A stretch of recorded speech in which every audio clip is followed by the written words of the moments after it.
I'd like to begin by showing gratitude to the American Conference for this platform with CBS here in Boca Raton, FAU's campus on a beautiful Saturday.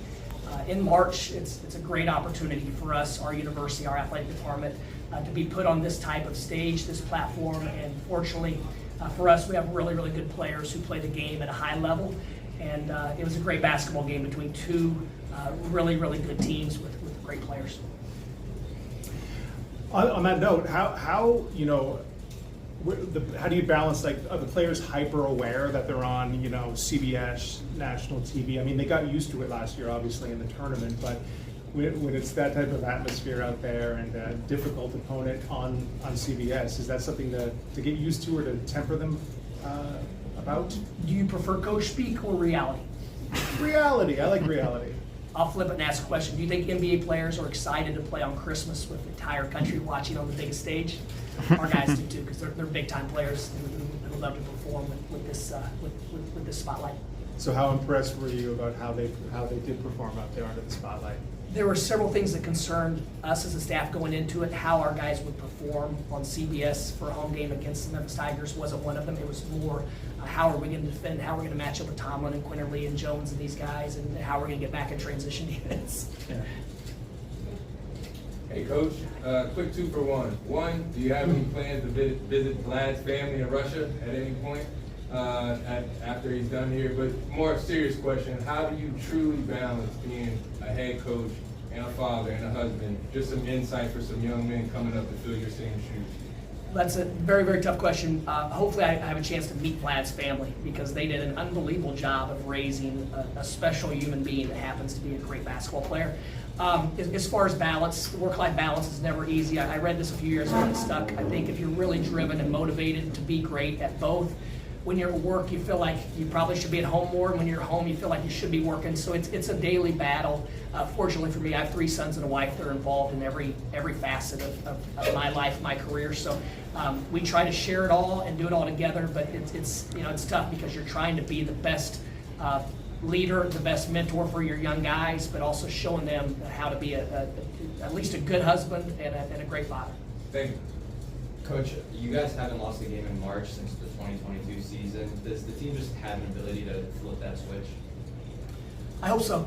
And obviously, you never want to flip a switch. You just, as a coach, you hope you're building and building and building instead of adding and then taking a step back and then building up and taking a step back. So we do feel like we went through some different obstacles, this year. We like where we are right now. We feel good about the pulse of our locker room, the synergy of our team. So.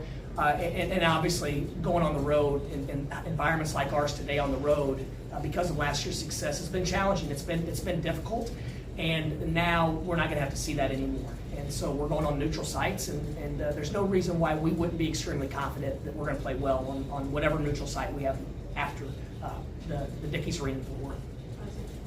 It's a loaded question, but now that the regular season is over, how would you describe the regular season for FAU? Well, we break it up in 3 seasons, and we thought after the first season, we thought A-, B+. We were in position for an at-large, and as a non-Power 5, that's extremely difficult. We performed well enough to be competing, to go to the NCAA tournament without having to win 3 games in 3 days. The conference season didn't go as we expected or as we planned, but we played well. And once again, we put ourselves in position for the ultimate goal for everyone else other than coaches, and that's the NCAA tournament. Now, season 3, are we healthy? Are we in good spirits? Are we excited for this long process that hopefully is in front of us? And like I said, we like where we are right now.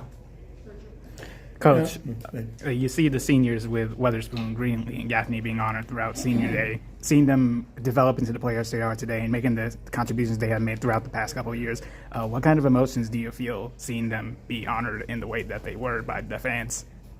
Well, senior day is a lot different now than it's been throughout the past 100 years. I don't even know what senior day is going to look like going forward.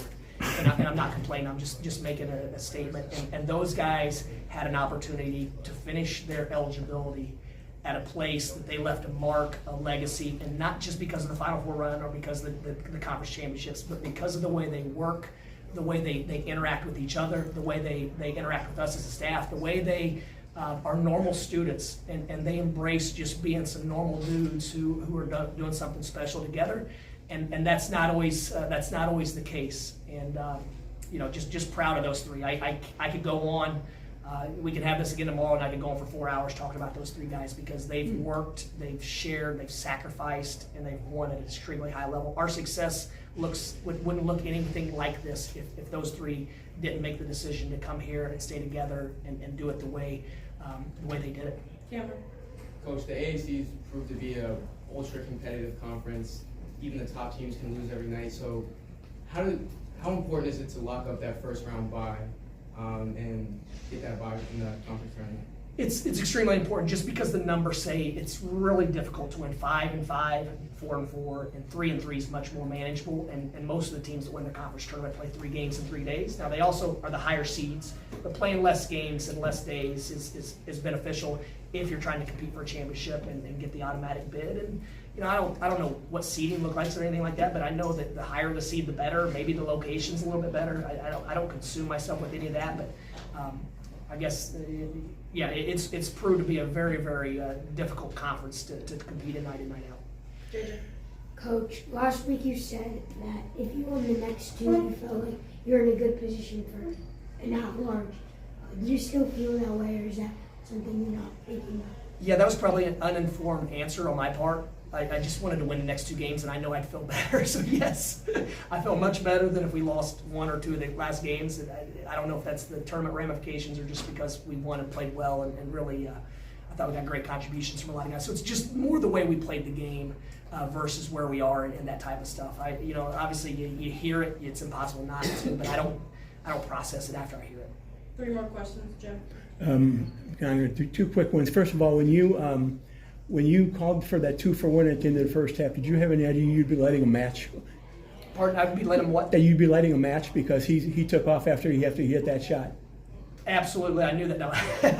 No, we felt like we could get a free possession, and we had several fouls to give. So there's a lot more decisions than the naked eye shows, but we had several fouls to give. So we scored the basket, call timeout. I think there's 36.7 seconds left. So now if we get in danger zone, do we foul and use one of our fouls to give, or do we play it out and try to get another freebie? And fortunately, I thought they shot. The rebound came long. It was a clean rebound by Elijah. He pitched it up to BJ, and we fell into 2 really good shots. I thought Vlad set a great screen on the first one, and then that was a great individual play by both Elijah and BJ in that situation. And also, real quick, after the previous Memphis game, you talked about one of the things you were disappointed with was how you responded when things weren't going your way. Today early on, there were several bad bounce rebounds that they got in. And this time you guys seemed like you played right through them. A variety of people had a hand in picking each other up.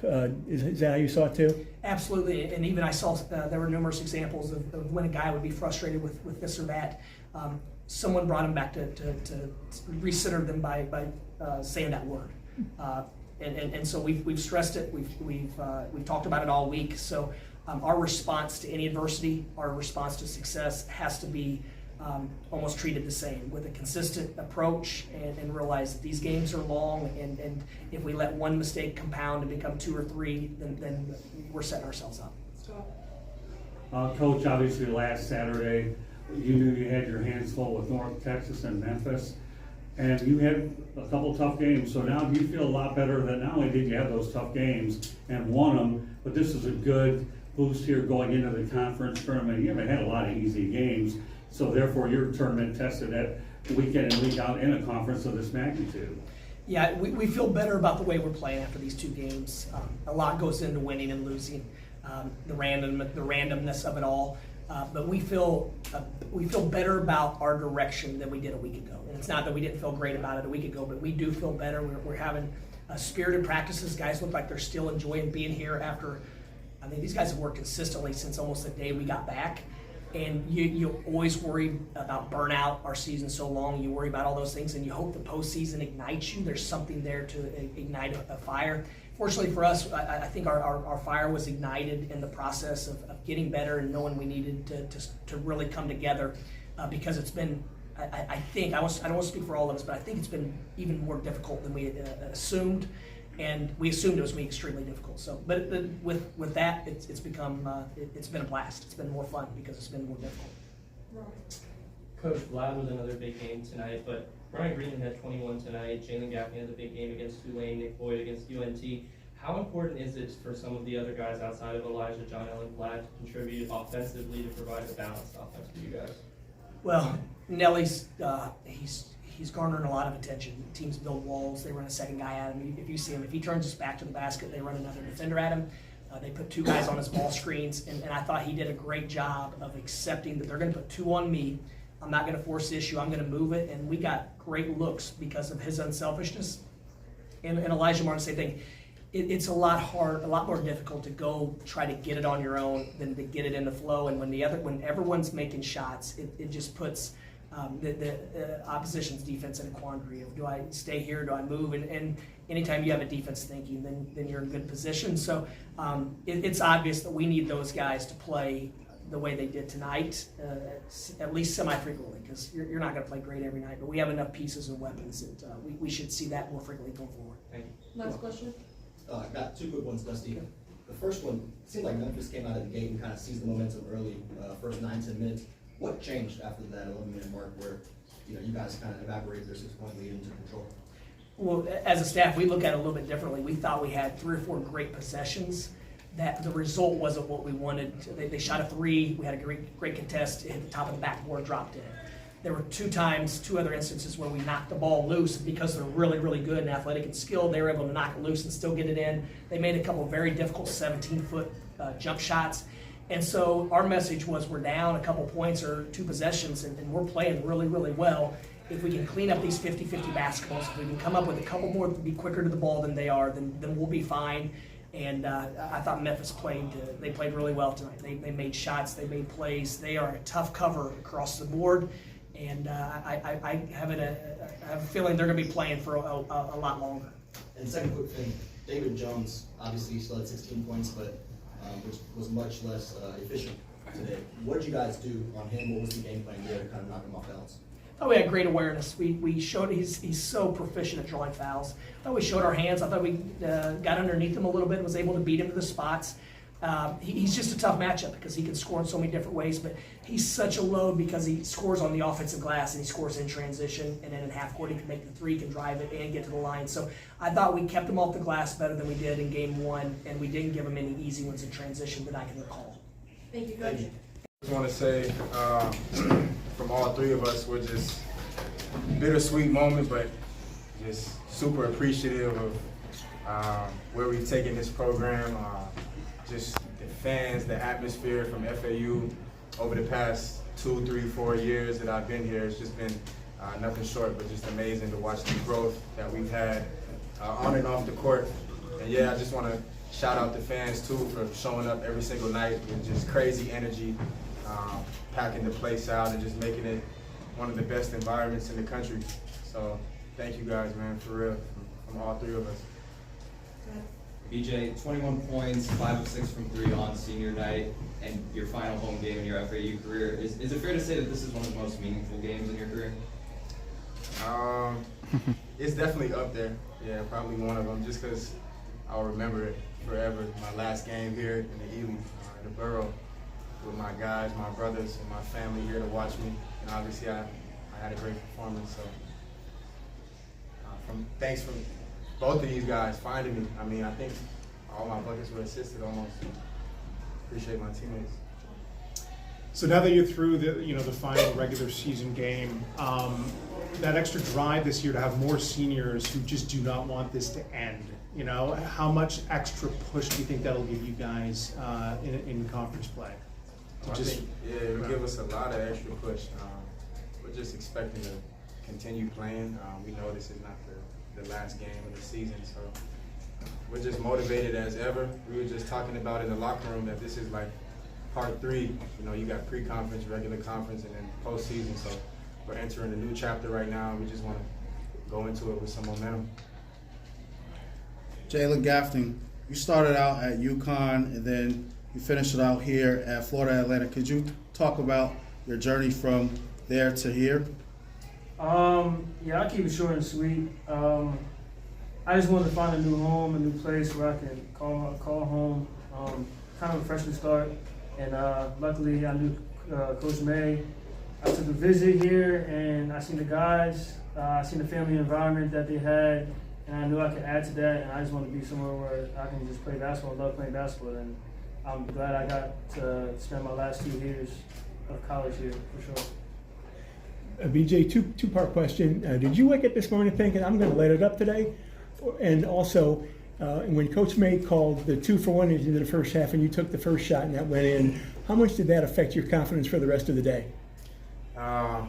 Yeah, I woke up this morning, really, I just wanted to have a positive mindset. I was going through a little bit of a slump, and I just wanted to be there for my guys and be as supportive as I could, so I wasn't really thinking, score or anything like that, but yeah, I think also that bucket before half, that first one that I hit off the screen, kind of definitely gave me some confidence to just keep shooting, look for my shot, and don't hesitate when I see an opening.